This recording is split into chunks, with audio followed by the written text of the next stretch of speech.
Pauline Rep, and I am 60 years old. And thank goodness for Ken, because at least I'm not the oldest person here.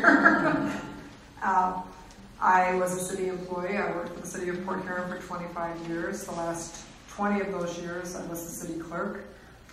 And I have an associate's degree in business management from SC4. I also attended classes at Michigan State University and worked toward and attained my master municipal clerk status before I retired, which is something there's only a few of them in the state of Michigan.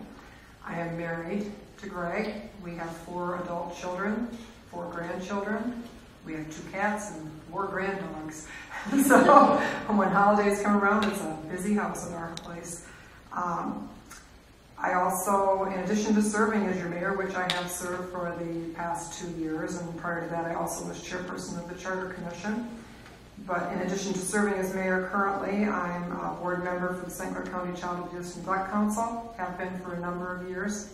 I'm a St. Clair County Land Bank Authority member, a member of the St. Clair County Leadership Council, an executive committee member of Southeastern Michigan Council of Governments, which is known as SEMCOG, and I was just recently elected as a member of the Board of Trustees for the Michigan Municipal League.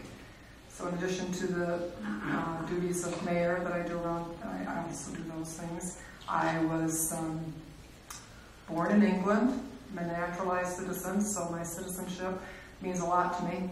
I worked hard to do that, and in fact, one of the first things the reason I became a citizen was so that I could vote. So I guess that's a background. Voting is a blessing. It is.